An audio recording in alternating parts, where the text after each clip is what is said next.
দিন থাকিতে লা ইলাহা ইল্লাল্লাহ বলো ভাই, দিন থাকিতে লা ইলাহা ইল্লাল্লাহ বলো ভাই, দুনিয়াতে আখেরাতে, দুনিয়াতে আখেরাতে, দুনিয়াতে আখেরাতে চাও যদি ভালা,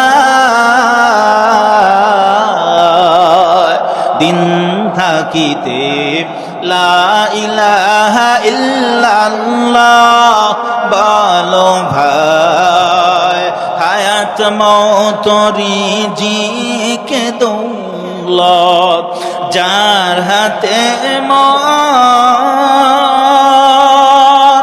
একবার তুই তার কথাটা ভাবিস রে কখন,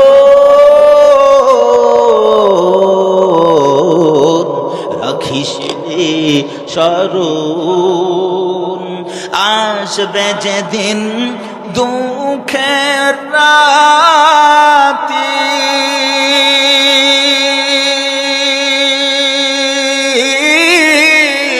ওই নাম হবে সঙ্গের সাথী, ও নাম বিনে দুনিয়াতে, ও নাম বিনে আখেরাতে, ও নাম বিনে দু জাহানে বন্ধু কেহ নাই, দিন থাকিতে লা ইলাহা ইল্লাল্লাহ বলো ভাই। মরণ যেহেতু একদিন আসবে আসবে, কার কিভাবে মরণ হবে কেউ আমরা ভালো বলতে পারে না, কিছুই জানে না বিষয়, কিন্তু একদিন যখন আমরা দুনিয়া থেকে বিদায় নিয়ে চলে যাব, কত মানুষ বিদায় নিয়ে চলে গিয়েছে, এলাকায় আমরা চলি, অনেক স্থান আছে আমরা জানিও না যে এখানে কবর আছে কিনা নাই, মায়েত মারা গেছে দাফন করার জন্য কবর খোঁড়া হয়, খুঁড়তে খুঁড়তে খুঁড়তে এক সময় দেখা যায় হাড্ডি পাওয়া যায়, যায়নি, মাটি খুঁড়তে খুঁড়তে হঠাৎ কঙ্কাল, কবে মারা গেছে এর কোনো ঠিক নাই। দুই ভাই ঘরের ভিতরে ঝগড়া করে, এ বলে ভাই এই সম্পত্তি আমার, আর ও বলে ভাই এই সম্পত্তি আমার, তুমুল আকারের ঝগড়া। এক পর্যায়ে দেয়ালে ইট লাগানো, অনেকগুলা ইট, এর মধ্য থেকে যেন কেমন একটা আওয়াজ ভেসে আসে, হঠাৎ অবাক হয়ে গেল, কি ব্যাপার, দেয়ালের ভিতর থেকে এমন আওয়াজ কোথা থেকে আসে, কিভাবে আসে, খুব খেয়াল করেন। দুই ভাই চাকায় দেখতেছে দেয়ালে যে সারি রাখা ইট, ওর মধ্য থেকে একটা ইট মানুষের মতো আওয়াজ দিয়ে বলতেছে, ও বনি আদম ঝগড়া করিও না, আমার দিকে তাকাও। আল্লামা তারেক জামেল সাহেব এই ঘটনাটা এনেছেন, ইট বলতেছে আমার কাছে জিগাও, আমার দিকে তাকাও, কি আপনার অবস্থা? বলে আমিও কিছুদিন আগে তোমাদের মতো মানুষ হয়ে দুনিয়ায় ছিলাম, কিন্তু তোমাদের মতো এরকম সাধারণ মানুষ না, বাচ্চা ছিলাম, বাচ্চা, দেশ পরিচালনা করতাম, হঠাৎ একদিন হায়াত শেষ, মৃত্যু হয়ে গেল, আহালেরা গোসল করে দাফন করলো একটা স্থানে, দিন যায়, বছর যায়, সাল যায়, এক সময় আমার ওই কবরের কোনো অস্তিত্বই নাই, বিলীন হয়ে গেল। মানুষের প্রয়োজন মাটি, মাটি খুঁড়লো, মাটি খুঁড়ে ইট তৈরি করলো, আগুনে দিল, জ্বালাইলো, এরপরে আর ইট হয়ে গেছে, দেয়ালে ফিট করে দিছে। এই যে ইট দেখতেছো, এই ইটটা ওই যে আমি বাচ্চা, আমার শরীরের চোখের একটা অংশ। তাহলে আজকে আপনি আমি জানা নাই এই বয়ান কার জীবনের শেষ বয়ান হয়ে যাবে, জানা নাই এই রাত কার জীবনের শেষ রাত। আগামীকাল যদি সজাগ হয় তাহলে আগামীকাল হবে, যদি সজাগ না হয় বান্দা চলে যাব পরকাল। আত্মীয় স্বজন আহালরা আপনারা আমার জীবনের শেষ সমাধি করার জন্য একখানে দাফন করিয়ে দিবে, জানা নাই আপনার আমার হালত কি হয়ে যাবে। আল্লাহ নবী বলেন, قال النبي صلى الله عليه وآله وسلم القبر روضة من رياض الجنة أو حفرة من حفر النار أو كما قال النبي عليه الصلاة والسلام। অন্ধকার কবর কারো জন্য জান্নাতের বাগান, আর কারো জন্য হয়তোবা হতে পারে জাহান্নামের গর্ত।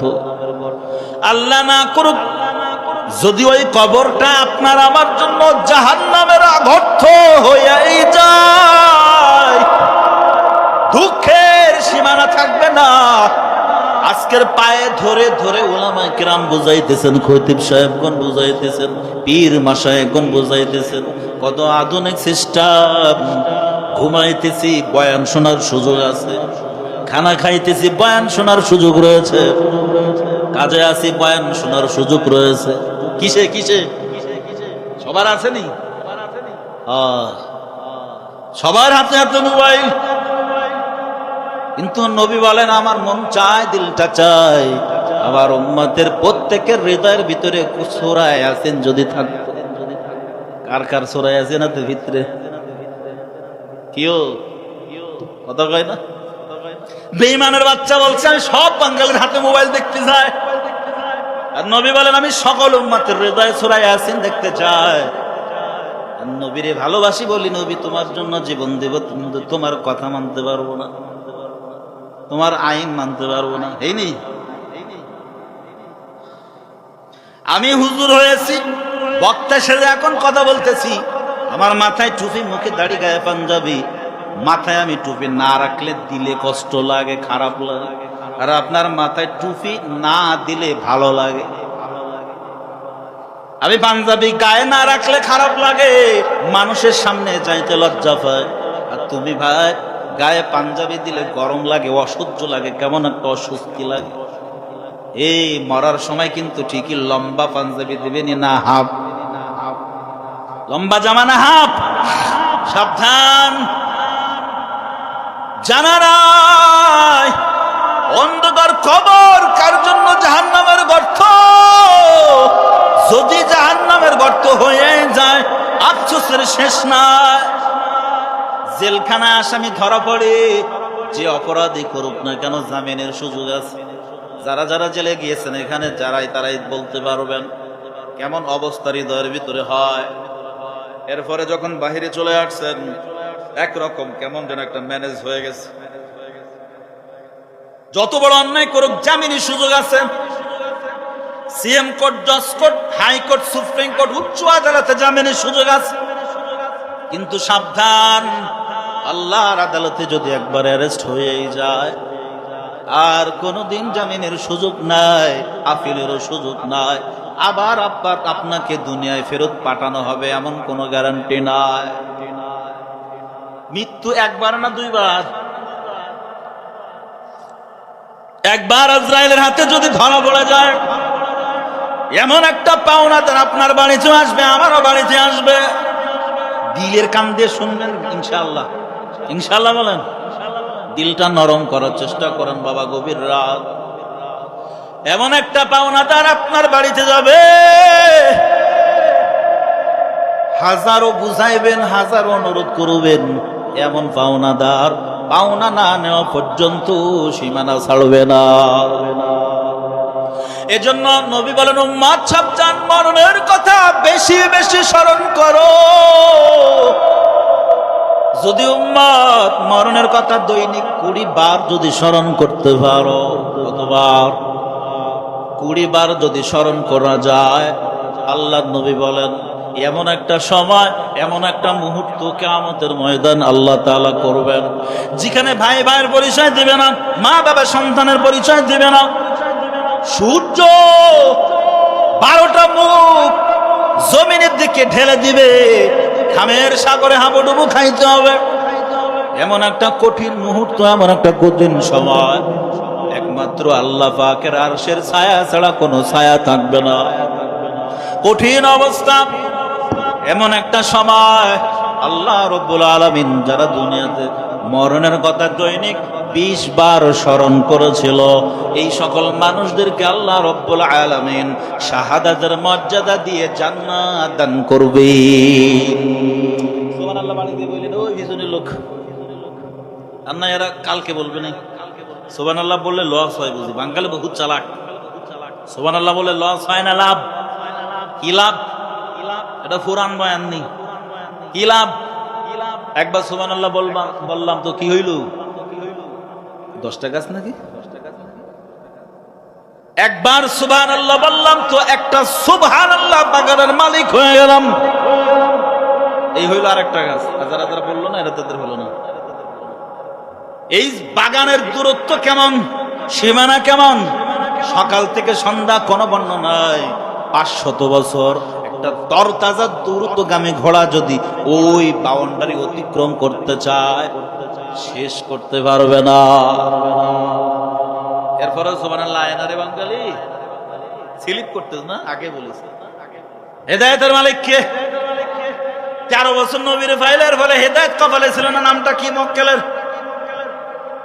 ভালো করে জানে। এরপরও খোলা তরবারি নিয়ে যুবকের রওনা, বিশ্ব নবীর গর্দান কাটার জন্য রওনা দিয়েছে। এই লোকটা সাধারণ কেউ না, বিশ্ব সন্ত্রাসী ছাড়া সম্ভব না। কেউ নাম কি? এমন একটা যুবক 27 বছর বয়স, খোলা তরবারি নিয়ে নবীজির গর্দান কাটার জন্য রওনা হয়ে গেল। আল্লাহ পাক রব্বুল আলামিন এই যুবককে হেদায়েতের মালা গলায় পরায়া বাড়িতে ফেরত দিয়ে দিলি। মাইয়াহদি আল্লাহ ফালা মুদিল্লা লাহু ওয়া মাইয়াদুলিল্লাহু ফালা হাদিয়া লা। আল্লাহ যাকে হেদায়েত দিবে তাকে কেউ গুমরাহ করতে পারবে না, আল্লাহ যাকে হেদায়েত দেবে না তাকে কেউ হেদায়েত করতে পারবে না। রে বাবা, যত বয়ান করি না কেন, আমি কেন, আল্লাহওয়ালা বুজুর্গ বান্দাও যদি এখানে বয়ান করে যায়, সন্ধ্যার পর থেকে তো এখানে তো কম বয়ান হয় না। এরপরে দেখা যাবে মসজিদ যা মুসল্লি ছিল সকালবেলায় যদি তুলনামূলক বেশি হয় তাহলে বুঝতে হবে একটু কাজ হলেও হয়েছে। আরো যদি এমন দেখা যায় যা মুসল্লি ছিল রাত দেখেও নাই, বলে কি ওই পাবলিক গুলো বলে সারা রাত বয়ান শুনছি, নামাজ খের কি বাঙালি এত চালাক। রাস্তায় ভেটকা পড়ে আছে, আজান হয়ে গেছে, মুসল্লিরা নামাজ পড়ার জন্য মসজিদে আছে। ও ভাই নামাজ পড়তে যাবা না? ওই ভাই টেনশনে আছি। কি টেনশন? বলে খবরের টেনশন। খবরের টেনশনে আছি, নামাজ পড়বো খবর। হুজুর এত বয়ান খবরের বয়ান দিয়ে গেলে এই টেনশনে আছি, নামাজ পড়ার টাইম নাই। আসেনি আমার বাঙালি ভাইরা আমার, সাবধান। আল্লাহ পাক রব্বুল আলামিন যদি পাকড়াও করে ফেলায়, পালানোর কোনো সুযোগ থাকবে না। এই জন্য সময় থাকতে বুঝতে হবে, সময় চলে গেলে কিন্তু আফসোস করা ছাড়া আর কোনো কাজ হবে না। নবী আমার বলেন কতবার মরণের কথা স্মরণ করতে হবে? 20 বার। এই স্মরণ কেমনে করতে হবে? মৌত মৌত মৌত মৌত করে এই স্মরণটা একবারে স্মরণ করার মতো করাই লাগবে। আল্লাহর ওলি উদাহরণে বুঝান, বাদশা জালিম বাদশা, এমন কোন অন্যায় নাই যার জীবনে তা করে নাই। বহুত অন্যায় করবার পর এক সময় চিন্তা করলো, আমি এলাকার মাতব্বার, এলাকার দেশের প্রেসিডেন্ট বাদশা, আমার এলাকার একজন সাধারণ মানুষ সারাটা দিন কষ্ট করে, এত পরিশ্রম করে, এই মানুষটা তো নামাজ বাদ দেয় না, আল্লাহর একটা হুকুম অমান্য করে না। আমার দরবারে ডাকবার পরে তাকে ফাও টাকা দিতে চাইলাম, হারাম, বিদায় সে নীতিও চাইল না। সন্তান কান্দে ঈদের দিন, ও বাবা ভালো খাবারের ব্যবস্থা নাই, ভালো একটা পোশাকও নাই রে বাবা। পাশের বাড়ি এত সুন্দর খানার আয়োজন, পাশের বাড়ির বাচ্চারা এত সুন্দর সুন্দর কাপড় পরে ঈদগাহে যাইতেছে, তোমার কি যোগ্যতা নাই? ঈদের দিন কি একটা সুন্দর জামাও আমাদের দিতে পারো? আপনারা যারা কুরবানি দিবেন, এই কুরবানি দেওয়া লোকগুলো ছাড়া বাকি যত লোক আছে, যারা এমন আছে মধ্যবিত্ত এবং নিচের লোক, দেখবেন সারাটা দিন ওই ধনী মানুষদের বাড়ির দিকে তাকায় থাকে, কোন সময় এক মুঠো গোস্ত দিবে। এই গোস্তটা বাড়ি আনবার পর চুলায় পাকায়া পরিবারের সকল বাচ্চাদের নিয়ে একসাথে বসে আনন্দ করে খায়। আপনি আমি ধনী হয়েছি ওই গুলশান ধানমন্ডি পাটনা এলাকায় যারা গেছেন আমিও দেখছি, বিশাল আয়োজন, 3টা 4টা বিশাল বড় বড় গরু জবাই করল। গরিব গেটের কাছে দাঁড়ায় আছে, বড় মনে আনন্দ আনন্দ, এত আনন্দ যে অন্য দুয়ারেও যায় না, ওখানে দাঁড়ায় থাকে। হঠাৎ কিছুক্ষণ পরে বাইরে জবে করে চামড়াটা খসায় ভিতরে নিয়ে গেল, গেট দিয়ে দিল। গরিব বাইরে দাঁড়ায় আছে, চেয়ে আছে কোন সময় ডাক আসবে। ঠিক সবগুলো গোস্ত যখন কোটা বেলা সারা হয়ে গেল, দাড়ি পাল্লা মাপা হয়ে গেল, কিছু উপরে চলে গেল, কিছু প্যাকেটিং হলো। আবার গরিব তাকায় দেখতেছে, গেট খুলে গেল, গাড়িতে গোস্তগুলো উঠলো, গাড়ি নিয়ে ধনী আত্মীয় স্বজনের বাড়ির দিকে চলে গেল। গরিব যেখানে দাঁড়ানো ছিল সেখানে দাঁড়ায় আছে। সারাদিন পর চোখের পানি ফেলায় আফসোস করে আল্লাহরে জানা বাড়ি রওয়ানা। ও আল্লাহ, আজকে দিন ধনী মানুষের দুয়ারে দাঁড়ায় থাকলাম এক মুঠো গোস্তর জন্য। আয় আল্লাহ, সারাদিন পরে গোস্ত নয়, তোমারে নিয়ে বাড়িতে ফেরত যাইতেছি, তুমি দেখে নাও। সাবধান, ও ধনীর টাকা পয়সার গরম দেখায় না। টাকা পয়সা সঠিক খাতে ব্যয় করতে হবে, প্রত্যেকটা বিষয় আল্লাহর আদালতের জবাব দিয়ে করতে হবে। আল্লাহ পাক রব্বুল আলামিন কিয়ামতের এমন কঠিন ময়দানে মাহশরে যারা দুনিয়াতে মরণের কথা বেশি স্মরণ করেছেন, তাদেরকে যে বিনা হিসাবে শাহাদাতের মর্যাদা দান করবেন, খুব খেয়াল করবেন। কি সে মরণের কথা স্মরণ? মউত মউত বলে চিল্লানো নয়। এইবার বাচ্চা বলতেছে, আমি কি করলাম, আমার জীবন তো শেষ। হঠাৎ আপনি যদি ঢাকায় থাকেন আর যদি বাড়ি থেকে হেলান এসে যায়, মাইকে আওয়াজ এসে যায়, কথার কথা, আজকের মাহফিলের যোগ্য একজন মানুষ ওলামায়ে কেরাম, এমন একটা পোস্টার আমি বলতে চেয়েছিলাম, ভুলে গেছি। এমন একটা পোস্টার বহুদিন চোখে আসে না।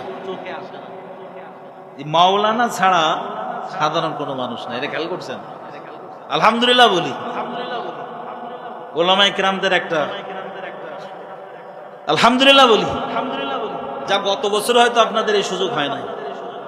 ভাইরা আমার, খুব খেয়াল করি, সময় খুবই কম।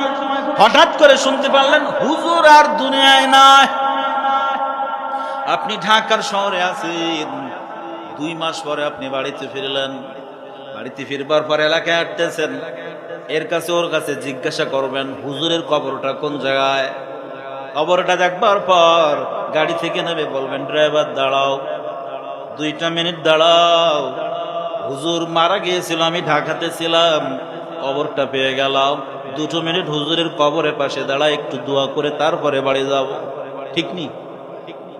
আর ওইখান থেকে শোনা মাত্রই কলেজের ভিতরে একটা আহ শব্দ আসে, এলাকা থেকে একটা ভালো মানুষ চলে গেল।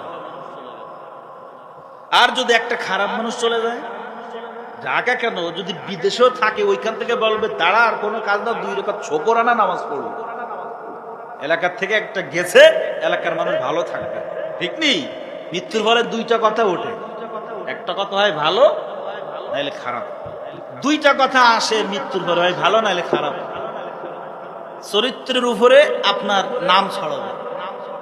কি আপনি করলেন, আপনার মরণের পরে যদি এলাকার মানুষ দিল থেকে একটা আহ না আসে, আপনার জন্য যদি দোয়া না আসে, কত মানুষ আছে মৃত্যুর পরে দাফন করার পরে ওই পথ দিয়ে যখন মানুষ যায়, ছি বলে, ছি আসেনি?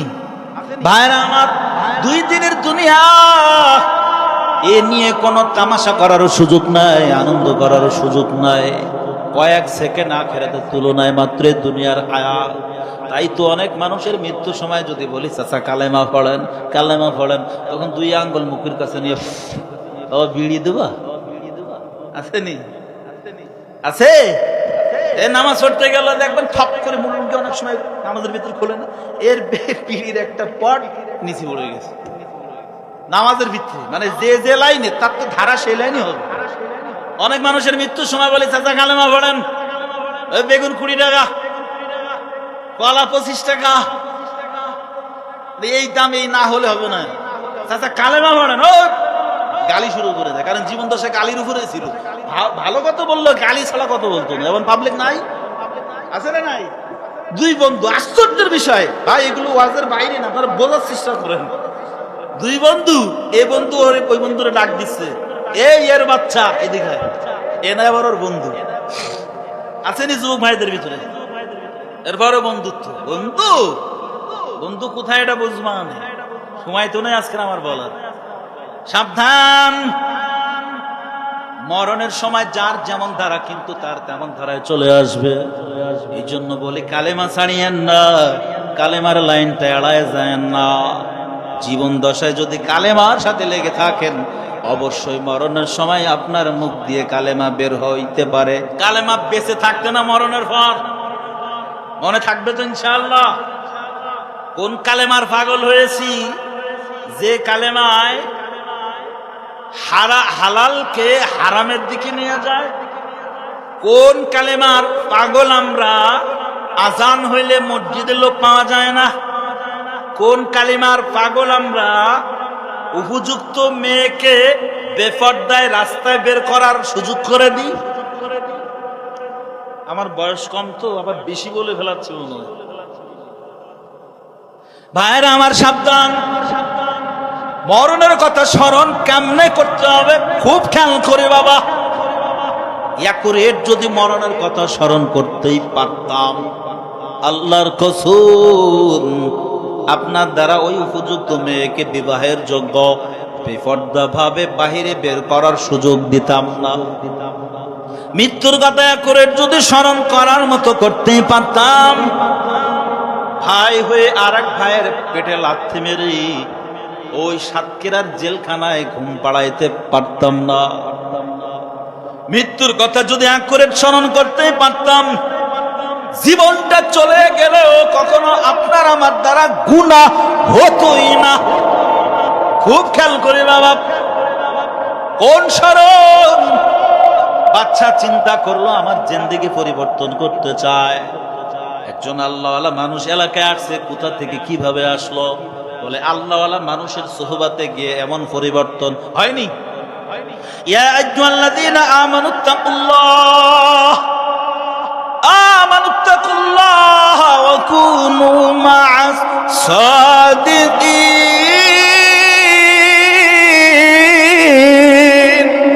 ঈমান মজবুত না করে যদি কবরে যায় বাবা, খবরদার, সাবধান। একবারে দুই দিক থেকে মাটি এসে আপনার এমন ভাবে চাপ দিবে, নবী বলেন এক হাতের আঙ্গুল আরেক হাতে ঢুকাই ভাবে দেখায় দিয়ে গিয়েছেন। মাটি দুদিক থেকে যখন চাপ দিবে, আপনার এই বুকের হাড় গুলো একটার সাথে আরেকটা এমন ভাবে ঢুকে যাবে। আল্লাহ আপনি হেফাজত করেন, বলেন আমিন। বাচ্চা বলে যাব, আমিও যাব। হুজুর আপনি আমার সবক দেন, আমার জীবন পরিবর্তন করে তারপরে কবরে নামতে চায়। হুজুর বললেন, ও বাচ্চা আপনার জন্য সবক হইল প্রত্যেকটা দিন আপনি মরণের কথা 100 বার স্মরণ করবেন। যেহেতু আপনি বাচ্চা, আপনার জন্য এই সবক। হুজুরের কাছ থেকে সবক নিয়ে ফিরে চলে আসলেন। সংক্ষেপে বলতেছি বাবা, বাড়িতে এসে না সিংহাসনে বসে 100টা স্মরণের দানা দিয়ে প্রতি আকারে তসবির মতো করে বাড়াইলেন। মালা প্রত্যেকটা দিন রাজ সিংহাসনে বসে মৌত মৌত করে করে জিকির করে, দেখে কোনো পরিবর্তন হয় না। হুজুর কি সবক দিলেন, আমার আমলে কোনো পরিবর্তন আসতেছে না, এখন কি করতাম? হুজুর বলেন, আমি যে সবক দিয়েছি, সবক যদি ঠিক মতো পালন করা হইতো অবশ্যই কাজ হইতো। এখন কি করার? বলে আপনি চলে যান দরবারে, আমি একদিন আপনার দরবারে হাজির হয়ে যাব। হঠাৎ একদিন হুজুর হাজির হয়ে গেলেন। হুজুরকে দেখে বাদশা দাঁড়ায় গেলেন। হুজুর এই সিংহাসনে সবাই বসতে পারে না, আপনারে বসার সুযোগ করে দিলাম, আপনি বসেন। হুজুর বললেন, এখানে বসলে কি হয়? বলে এখানে বসলে